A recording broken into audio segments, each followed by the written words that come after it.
Oh my God. We're going to try to prevent your daughter from having to be at the hospital at any time. And we're going to count on some wonderful pediatricians that I am friends with, both at Nicholas Children's, like Dr. Bustamantes, or in Denver, where they're the national experts on diabetes for children. The first step is to make sure we have the diagnosis right, which we always do. If she had been tested and she was anemic, I would like to repeat it to make sure that I do have the right diagnosis. The second step is going to be to monitor her glucose to see if she needs insulin. And so I don't want us to get ahead of ourselves. I want to make sure that we have the diagnosis right. And then we come back and sit down, and I will guide you through this process.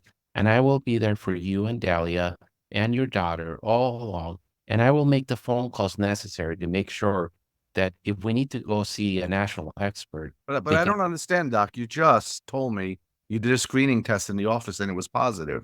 Does she or does she not have diabetes? It is positive, George. So that And means the child has diabetes? it does appear like your daughter has diabetes. Okay. I would like to confirm the diagnosis and make sure that her glucose or her sugar is normal. If the child has diabetes, how can the blood sugar be normal? In the early stages of diabetes, you do not have elevated glucose, just like some people are pre-diabetics and they still don't need therapy. But can we just, instead of insulin, just put her on a diet and everybody's has diabetes? Maybe if we just put her on a diet, then we don't need to do anything.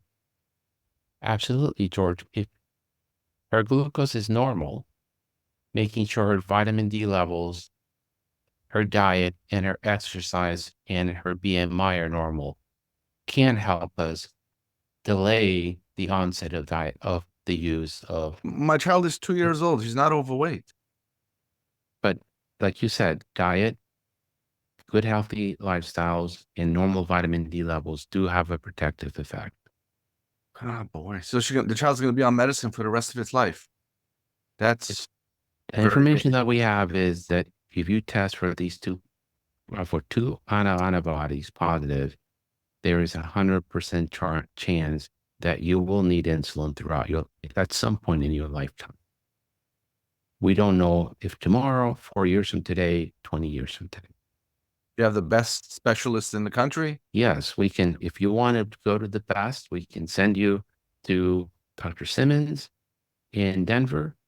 They do most of the research on type 1 diabetes. Locally at Good Sam's, we have three great pediatricians that specialize in this problem. We can send you to Nicholas Children's in Miami, and I can make the call to one of their pediatric endos there that do nothing but this all day. If that would make you feel better. Yeah. We live in New York. We could certainly set up a consult with the pizza endo at Good Sam. Okay, that might be better.